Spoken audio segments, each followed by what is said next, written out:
Greetings, honors chem students. Mr. Keys here with you again today. This is the video for Monday, December 7th, 2020, our scheduled 74th day of school for the fall semester. Always keep in mind, though, the dates could change for a variety of reasons, but the lessons and the order that those lessons are presented will remain the same regardless. And before I get on to what we're doing today, today, as I said, is December 7th. This is Pearl Harbor Day. Don't know how much you know about Pearl Harbor. It was a long time ago, December 7th, 1941, I believe. But that was the day the Japanese bombed our base in Hawaii at Pearl Harbor, which brought the United States into World War II. My grandfather served in the Army in World War II, and he was on active duty when news of the bombing broke, and again that we entered into the war the very next day. And he was stationed in the United States at the time, but he was shipped to Hawaii very soon thereafter. He wasn't there, thankfully for me. He was not there when the attack occurred, but he was shipped over there right afterwards and served the remainder of his time in the Pacific after that attack occurred. And so it holds a special place in my heart that this day. And again, I'm just reminded of how thankful I am for not only my grandfather, but all the other people in my family and my friends who have served or who are serving now in the military, and of course all of those that you know or you have been acquainted with or are related to that have done the same. We're very thankful for those people for dedicating their lives to the service of our country, and I just felt an obligation to say that today, being the day that it is. So let's then move on to what our do-nows have for us today. So there are no papers to pick up today. Friday, you picked up Exam 5-1 review. Hopefully, you've been working on that over the weekend, I would hope. Today is a work day, so if you have it finished or get it finished before class is over today, of course, you may check it with me here personally, and then I'll let you look at the answer keys so you got everything down correctly, so you're studying with it for tomorrow's exam. Of course, if you're home or we're all home, I will post that answer key at the appropriate time in Canvas so you may check it there. Okay. So technically, as always, that review is due today, the day before the exam, by the end of the period, but I don't collect it until exam day. You also have a mastering assignment due tomorrow morning at 7:30. So if you're done with your review and have checked it and all that, I would use today's class time, if you have any, to work on mastering. That's an added bonus for today. As I said last week, and again now, Exam 5-1 is tomorrow. The review list is already posted in Canvas. I had it posted Friday, and that list we're going to go over here in just a second. But you can refer to it, of course, at any time. It's on the calendar. It's also in the answer keys page in Canvas. Make sure that you have memorized the 7 BU pattern numbers and corresponding electron geometries, which is the general shape, and the molecular geometries, which is the actual shape of those molecules. And in addition to that, the corresponding bond angles that are found in each of those molecules. All that stuff we went over Friday. Like I said, Friday was a big day. Make sure that you have all of that memorized for tomorrow's exam. It is going to be there, all right? All of it. I can promise you that.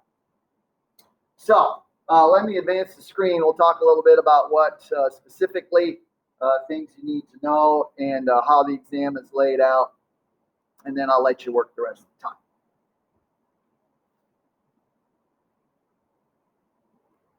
So 25 out of the 34 questions. There are 34 questions on the exam. This one's laid out a little differently because, man, you got a lot of drawing to do on this one, all right? 25 out of 34 are multiple choice. On many of those questions, though, you will also be required to show drawings and or some other work, all right? It will be very specific in the directions. Make sure you pay attention to them.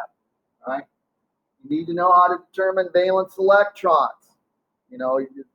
For a particular element. Okay, that we've talked about multiple times. Those are based on what group the element is in. All right, what vertical column that element is in. And then draw the appropriate Lewis dot structure. All right, with those valence electrons. Know how to use electronegativities to determine bond type. Okay, that's something else you got to have memorized. All right, you'll get to use your electronegativity sheet, the pink one, but you need to know that when you subtract the electronegativities of two elements, where does that put it in what category does it put that in regards to what type of bonding it is, and then how you would draw it. All right. So remember, 0.5 under 0.5 is nonpolar. Under 0.5 difference, nonpolar covalent bond. Between 0.5 and 1, semipolar. Greater than 1 but less than 1.67 is polar. And 1.67 on up is ionic. Make sure you know that. That's going to show up in a lot of places too. To correctly draw bond formation. Remember, drawing ionic bonding and drawing covalent bonding are very different. And the Lewis structure that results from those two types of bonding also look very, very different. Do not get them mixed up. All right. Remember, a Lewis structure for an ionic compound has charged particles, ions in it. Lewis structure for a covalently bonded compound does not. All right, they look very different. Okay. Know the definition and how to draw a bond formation and Lewis structure of a compound that contains a coordinate covalent bond. We've talked about that several times. There's some in the notes. There's some on the assignments you've done. Make sure you know how to do that.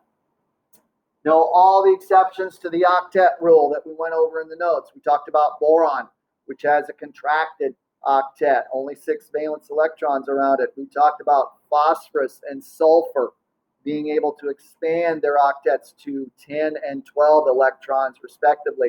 Make sure you know those. They will all be there. All right. Know the general properties of both ionic and molecular compounds. That is in the notes as well as on the review. Know the type of intermolecular force that are found between compounds that have a certain type of intramolecular force or bonding within a compound. Make sure you know that too. We went over that, spent a whole day on that class. Intermolecular and intramolecular forces. Make sure you don't get those terms confused, and make sure you know what's what. Make sure you know what type of intermolecular force is found with a particular type of intramolecular force or bond type. We did a chart for that. I would look that thing over carefully. All right, we did a chart for that in the notes. 9 out of the 34 questions will be drawings and the related work that goes with them. All right. Know the difference between a polar molecule and a nonpolar molecule, even if both molecules are formed from polar covalent bonding. We went over that in the notes. That's been on the assignment. We had an assignment where we did one of those as well. Make sure you look that over. It will be there. Then there's VSEPR. All right. Know VSEPR theory and how to determine BU pattern numbers, electron geometry, molecular geometry, and bond angles for all the shapes that we discussed in class. They are all on that gold-colored VSEPR handout that we wrote a lot of stuff on that day. You need to know all that. It's all going to be there, all right? It's all going to show up on the exam. You need to know that, okay? There's a lot of drawing on this exam, which is going to take some time, all right? It must be completed in your allotted period, so make sure that you, number one, are prepared. The one major thing that slows somebody down in taking a test is that they're unprepared. If you're unprepared, you're sitting there thinking, oh gosh, how do I do this? How do I do that? You can't do that. You don't have time for that, all right? You need to be ready. If you're ready, it will go much faster for you, all right? So it's got to be completed in your allotted time, so you need to be quick and efficient in completing it. Get to class as quickly as you can and get going on that thing quickly. And like I said, I can't stress enough, the more prepared you are, the less it's going to bog you down in time. All right? Simple enough. Simple enough. I think that's all I got for you today. So the rest of the day is a work day. Work on your review, check your review, work on mastering whatever it is you need to do, but be ready for this exam tomorrow. And remember, mastering is due in the morning at 7:30. So that's it for today. So until next time, this is Mr. Keister signing off. Take care, everyone. Stay safe. Stay focused. Keep working hard, and for heaven's sake, be ready for this exam tomorrow. All right? Take care, everyone. Be ready. See ya.